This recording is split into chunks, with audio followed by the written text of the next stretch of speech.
At the divorce hearing, my husband boasted, "Today's the best day of my life. I'm taking everything." His mistress smirked. My lawyer whispered, "Did you follow my plan? Good. The show begins." The divorce became his nightmare. He leaned close enough that I could smell his cologne, the same bottle I'd bought him for Christmas 2 years ago, and whispered, "Today is the best day of my life." Kevin had always had a gift for timing. We were standing in the hallway of the Crestwood County Courthouse at 8:47 in the morning, and my husband of 9 years was smiling the way people smile when they already know the ending, loose and wide and privately delighted with themselves. His lawyer, a man named Drew Callahan who wore cufflinks to a Tuesday hearing and billed $650 an hour, stood just behind his left shoulder like an expensive shadow. And then there was Sophie. She was 26, which made her 11 years younger than me and 14 years younger than Kevin. She had that specific kind of beauty that reads as effortless and costs a fortune to maintain. Her blowout was perfect. Her heels were 4 inches. She stood beside Kevin like she'd been standing beside him for years, which I would eventually learn she more or less had. She was wearing the bracelet. I want you to hold on to that detail because it's important. It's a gold Van Cleef and Arpels Alhambra bracelet, the kind with the little 4-leaf clover motifs, delicate and obscenely expensive, $5 $200 to be precise. Kevin had purchased it on a Tuesday afternoon in October, a Tuesday afternoon when he'd texted me buried in meetings, might be late, don't wait up. And I know the price, and I know the exact day, and I know the name of the sales associate at the boutique on Meridian Avenue who gift wrapped it, because by the time I walked into that courthouse, I knew everything. But Kevin didn't know that I knew. That was the whole point. He leaned in close and he said, "I'm taking everything, Laura. The condo, the accounts, all of it. You should have taken my offer when I was being generous." He pulled back and looked at me the way you look at something you've already thrown away. Quiet women lose in court. Sophie smiled at the floor, already somewhere else in her head, already spending. I said nothing. And then, from behind a marble pillar to my left, Harold Whitman stepped out. He was 68 years old. He was wearing a suit that had been well made sometime in the late 1990s and had been cared for meticulously ever since. He smelled like pipe tobacco and old books. He had a slight limp from a left hip replacement he'd had the previous spring, and he wore his reading glasses on a chain around his neck because, as he told me during our third meeting, losing time looking for glasses is losing time, period. He had argued 41 cases before the state's family court division. He had a shelf of commendations he kept in a closet because he thought displaying them was gauche. He did not look like a shark. He looked like someone's grandfather. He looked at me over the glasses and asked one question. "Did you bring the files we discussed?" "Every single one," I said. He nodded once. Then he looked at Kevin, really looked at him, the way a doctor looks at a scan, and said quietly, without heat or performance, "Prepare yourself, Mr. Bennett. Today is going to be educational." Kevin laughed. Drew Callahan straightened his cufflinks, and we walked into the courtroom. I need to back up, because none of this makes sense without the Tuesday in October when I found the receipt. I'd been with Kevin for 12 years, married for 9. We met at a mutual friend's birthday dinner when I was 26, and he was 29. And he was charming in that particular way that accountants sometimes are. Precise and funny, good at reading rooms, good at making you feel like the most important variable in an equation. I'm an accountant too. That's relevant. That's actually the whole story in a way. We built something together, or I thought we did. We bought a 2-bedroom condo in Elmhurst Park in 2017, in large part because my grandmother had passed the previous year and left me $120,000. Her name was Rosalind. She'd spent the better part of her working life cleaning other people's houses, and she'd saved that money slowly over decades. In a savings account she called Laura's Future. She told me that once, sitting at her kitchen table with her hands folded around a coffee cup, looking out the window at a yard she'd been tending for 30 years. Kevin handled our finances. It was one of those arrangements that feel sensible when you're inside them. He was good with money, he said, and I worked long hours at the firm, and it made sense to consolidate our assets, pool our accounts, let one person manage the household portfolio while the other one focused on building her career, except I was the one building my career, and he was apparently doing something else with the time. I found the receipt on a Thursday evening in October. He'd left his blazer draped over the dining chair. Kevin was fastidiously neat in most respects, but had a specific blind spot for dining chairs, and I picked it up to hang it, and the receipt fell out of the inside breast pocket. I looked at it. Van Cleef and Arpels. 1 Alhambra bracelet, yellow gold, $5,200. I stood in the dining room for a long time. Here's what I didn't do. I didn't scream. I didn't confront him. I didn't call my best friend and sob into the phone. I have analyzed why in the month since, and I think the answer is that some part of my brain, the part that balances ledgers for a living, the part that understands numbers don't lie and paper trails don't evaporate, went very, very still and said, "Wait, look first. Understand the full picture before you move." So I opened my laptop. I pulled the bank statements going back 3 years. I built a spreadsheet, then I built a second one. I cross-referenced every flagged transaction with his calendar and with our joint credit card records, and with the Uber account we shared because neither of us had ever bothered to separate it. The client dinners at Maison Noire and Café Sorrento, restaurants I'd never visited, restaurants I hadn't known he frequented, the Ritz-Carlton charges in our own city, at rates that suggested rooms rather than the lobby bar, the Uber rides at 2 hour and 2:30 and 3:15 in the morning to an address in the Whitaker district that turned out, when I mapped it, to be a condominium building, Sophie's condominium building, the weekend conferences, Chicago in April, Nashville in September. I pulled his expense reports. I had access. We had a shared drive, one of the last relics of a marriage that had believed in transparency, and I found the hotel bookings, doubles, not singles, room service for 2, and in Nashville, a charge at Tiffany & Mexico. But the worst thing, the thing that sat in the middle of my chest like a stone for weeks afterward, was what I found when I went looking for my grandmother's money. I hadn't checked that account in over a year. Kevin managed it. We'd agreed, when he suggested moving it to a joint investment account for better yield, that he'd oversee it and I'd focus on my own work. I trusted him. That's the sentence I kept writing in the top margin of my legal pad, over and over. During the long evenings I spent in the storage room we'd converted into a home office. I trusted him. Balance, $42.18. I had to read it 3 times. The number didn't make sense in the context of the spreadsheet. It was like finding a typo in a legal document. Your brain refuses to process it because it cannot mean what it appears to mean. But it did mean what it appeared to mean. $120,000. Transferred out in increments over 26 months, small enough, most of them, to avoid triggering automatic flags. Traced to Global Gaming Offshore, Bet Now, something called Sunset Poker International, registered in Malta. Kevin had a gambling problem.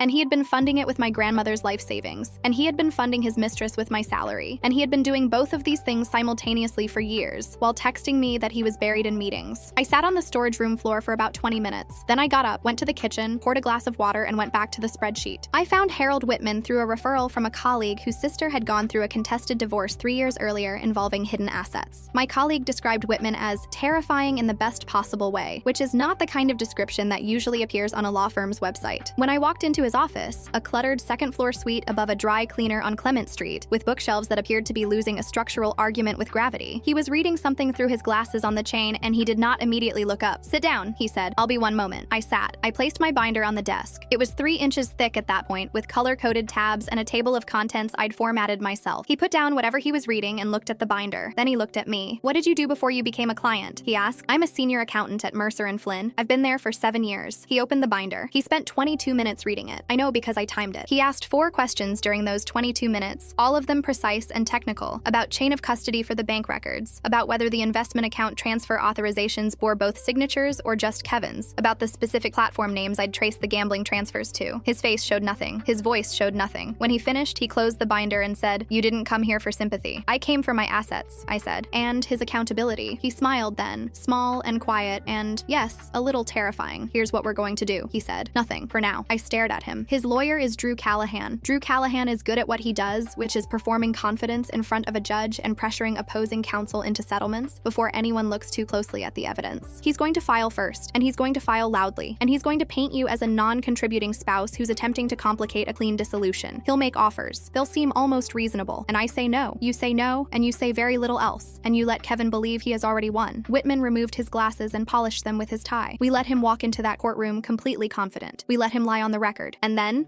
we introduce him to perjury. The next 6 weeks were the hardest of my life. Drew Callahan filed a petition claiming Kevin as the primary financial contributor to our marriage, characterizing my income as supplementary, a word I found so offensive I had to put the document down and go for a walk before I could finish reading it. The petition sought the condo, our joint investment accounts, and Kevin's contribution to what was described as a mutually agreed upon early retirement plan. There was no mention of my grandmother's inheritance. There was no mention of $120,000 missing from an investment account. There was no mention of Sophie. Kevin's first settlement offer arrived on a Wednesday. He offered me $18,000, the Honda Civic, and what Callahan's letter called a reasonable period to find new housing arrangements. I called Whitman. "Say nothing," he said. "Make no counteroffer. Let them read your silence as defeat." I said nothing. The second offer came 2 weeks later, slightly more generous, $31,000 and the car and 60 days in the condo. Callahan's cover letter included a line about my emotional difficulty processing the transition, which I read 4 times and then put face down on my desk so I wouldn't have to look at it. I said nothing. During those 6 weeks, I kept building. Whitman had connected me with a forensic document analyst named Margaret Voss, 22 years in the field, certified by the National Association of Document Examiners, who examined the second mortgage Kevin had taken out on the condo 6 months prior, the one bearing my supposed signature. Margaret Voss examined that signature for 4 days and submitted a 12-page report concluding with the kind of professional certainty that sounds almost casual. The signature on document exhibits A through C does not match the known handwriting samples of Laura Bennett across 17 distinguishing characteristics. It is my opinion that this signature is a forgery, a second mortgage, on my grandmother's condo, my name, not my signature. Whitman also connected me with a CPA named Dennis Rourke, 34 years in tax compliance, who reviewed the shell account structures Kevin had used to funnel money from his consulting side income. Dennis Rourke used the phrase, pattern consistent with tax evasion, in a way that made my hands go cold. He used it twice, actually, very calmly, the way you say things twice when you want them to land. And I kept living with Kevin through all of it. That was the part people don't understand when I describe it now. I slept in the same apartment, I made coffee in the same kitchen, I said good morning and good night and how was your day, and listened to him talk about Drew Callahan's strategy strategy like a man narrating a chess game he's already certain he's won. He was so certain. He was almost kind about it in his way, the way people are kind when they believe they're being magnanimous in victory. Some mornings I would sit at the kitchen table and look at him across the counter, and I would think, you have no idea. You have absolutely no idea what's in that binder. The night before the hearing, I couldn't sleep. I lay in the dark, and I thought about my grandmother's hands. I thought about the specific shape of them, the way they looked folded around a coffee cup at a kitchen table, 40 years of work visible in every knuckle. I thought about the word she'd used, Laura's future. I thought about 40 to 18 in an account that had held her entire life's savings, and I thought, tomorrow. Drew Callahan was magnificent in the opening. I'll give him that. He was smooth and confident, and he presented Kevin as a man of achievement, a provider, a businessman who had carried the weight of a partnership that had grown unbalanced over time. He spoke about Kevin's professional accomplishments. He implied, deftly and without ever saying it directly, that I had been emotionally unstable, difficult, resistant to reasonable compromise. Kevin sat beside him looking like a successful man tolerating an inconvenience. Sophie sat in the gallery in a cream-colored blouse, phone face down in her lap, bracelet catching the courtroom light. The judge was the Honorable Patricia Mercer Cole, 23 years on the family court bench, a woman who I had researched thoroughly enough to know that she had a particular, documented intolerance for financial manipulation in marital proceedings, which is a polite way of saying she had seen enough Kevin Bennett's to recognize one on sight. She listened to Callahan's opening with an expression that gave away nothing. Then Harold Whitman stood up. He straightened his jacket. He did not look at his notes. He let the room sit in silence for just a moment, not dramatically, just enough to reset the temperature. This case, he said, is about arithmetic. He opened the binder. He went through it the way an excellent teacher explains a proof, methodically, quietly, without flourish, letting the numbers do the work. Tab A, $124,000 transferred from Mrs. Bennett's inheritance account to offshore gambling platforms over 26 months, documented with transfer records, platform registrations, and transaction IDs. Not market losses, not a downturn, not a mismanagement of funds, gambling losses, deliberate, repeated, documented. Kevin's lawyer made an objection. Judge Mercer Cole overruled it without looking up from the documents Whitman had placed before her. Tab B, the condo down payment, sourced entirely from my personal inheritance. Bank transfer on record, dated, unambiguous, and then the second mortgage, executed 6 months prior, bearing my name, and Margaret Voss's 12-page report on why that name was not my signature. Kevin had gone very still. Callahan was writing something rapidly on his legal pad. Whitman placed the Van Cleef receipt on the judge's bench, read the date aloud, read the price aloud, then placed beside it a photograph. Sophie, at a rooftop event 3 weeks after the purchase date, wearing the bracelet. The image was clear enough to show the pattern of the Alhambra motifs. Whitman noted, quietly, without emphasis, that the purchase had been categorized in Kevin's business records as Client Appreciation Q4. Judge Mercer Cole looked at the photograph. She looked at Sophie in the gallery. Her expression didn't change, but something shifted behind her eyes. Sophie's hand moved to her wrist before she could stop it. She looked down at the bracelet like it had just become something else entirely. Too late. Finally, Whitman said, and his voice dropped half a register. In the course of tracing these transactions, Mrs. Bennett, a senior accountant with 7 years of professional experience, identified income routed through a series of shell consulting entities in a pattern consistent with the deliberate concealment of taxable revenue. He placed the final stack of documents on the bench. Dennis Rourke's analysis. The shell account structures. The income figures Kevin had reported versus the income figures the transfers implied. Mr. Bennett hasn't merely defrauded his wife, Whitman said. He's defrauded the government. The room was absolutely silent. Kevin was looking at me across the courtroom, and I watched it happen in real time. The collapse of the version of himself he'd walked in with. The version that had told me quiet women lose in court. The smirk, gone. The loose, confident posture, gone. The swagger that had been so certain of the ending. In their place, something raw and afraid and very, very small. Judge Mercer Cole set down the documents and looked at Kevin the way I imagined she'd looked at a long succession of men before him. Not with anger, not with contempt, with something that had moved beyond both of those things into a kind of tired, exacting clarity. Mr. Bennett, she said, you entered my courtroom as a victim. The records say otherwise. Callahan asked for a recess. The judge denied it. I've read that family court rulings take days, sometimes weeks. The Honorable Patricia Mercer Cole took 11 minutes. The condo was mine. The fraudulent lien created by the forged second mortgage was Kevin's legal and financial problem to resolve. The inheritance losses, $124,000 minus $42. 18 remaining, adjusted for recoverable amounts, were calculated at $82,000 in damages he was ordered to repay. The Audi he'd leased in his name, along with its outstanding $31,000 loan balance, went with him. His attorney's fees were his alone. Court costs, his. Kevin Bennett walked out of that marriage with debt, a tax investigation, a car he couldn't service, and the distinct, immediate, very public attention of the IRS. He had entered the courtroom as a man who believed he was taking everything. He left it with almost nothing that wasn't a liability. In the hallway, I watched it happen between him and Sophie. I wasn't close enough to hear the words, but I didn't need to be. She'd understood, the way smart, practical people always understand the numbers before the emotion catches up, that the financial picture she'd been promised bore no resemblance to the financial picture that existed. I saw her face do the calculation. I saw her look at Kevin the way you look at a bad investment you've already made. You said there was money, I heard. because she said it loudly. You said you handled it. And then she turned on her very expensive heels and walked away down the courthouse corridor without looking back. She kept her hand at her side, away from the bracelet, and I noticed she didn't take it off, which tells you something about Sophie. Kevin's phone buzzed. He looked at it. Something moved through his face. He looked up at me. They've already started, I said, because Whitman had told me to expect the HR call within 48 hours of the tax referral, and the records had gone to the relevant parties the previous Friday. Faster than expected, but Kevin had always been efficient at creating problems. He stood in the courthouse hallway with his phone in his hand and looked at me the way someone looks at a landscape after the weather has completely changed. Laura, what did you do? I smoothed my jacket. I picked up my bag. I thought about a kitchen table in a small house, a woman with careful hands and a savings account she'd named after me. The accounting, Kevin, I said. Nothing more, nothing less. 6 months later, I am writing this from the condo. My condo. The one my grandmother's money helped build. I've repainted the living room. I bought a secondhand desk I've been meaning to buy for years. I've started cooking again. Actually cooking. Not the performance of cooking that happens in a marriage where one person has gradually made the kitchen feel like contested territory. I made Rosalind's stuffed cabbage recipe last Sunday for the first time in 4 years, and I stood over the stove and I thought about her hands again, and I cried a little, but the good kind. The kind that clears something. Kevin's case is ongoing. The IRS does not move quickly, but it moves. Callahan dropped him as a client 2 weeks after the hearing, citing irreconcilable conflicts of representation, which is attorney speak for I am not going down with this ship. A new lawyer has taken the case, someone whose office, according to a mutual acquaintance who mentioned it without knowing I'd find it interesting, is in a strip mall in Garfield Heights, which is not where Kevin imagined his legal story ending. Sophie is, by all accounts, fine. Sophie landed, as people like Sophie tend to land. I don't think about Sophie. I think about Whitman sometimes, how he walked out from behind that pillar, 68 years old with his pipe tobacco smell and his glasses on a chain, and said 6 words that were so simple and so completely devastating: prepare yourself. Today is educational. I think about the spreadsheets, the binder, the 4 months I spent in that storage room with the door closed, building something out of every number Kevin thought I'd never look at. Here's the thing about quiet women that Kevin never understood, that I don't think men like Kevin ever understand, until the moment they are standing in a courthouse hallway with a buzzing phone and an empty wallet and a woman in expensive heels walking away without looking back. We watch, we wait, we document. We are not quiet because we have nothing to say. We are quiet because we are listening. We are quiet because we are building something you cannot see and will not find until we decide it's time. We are quiet the way a room is quiet before every light in it comes on at once. Kevin wanted to take everything. I let him think he could. That was always going to be the most expensive mistake he'd ever make.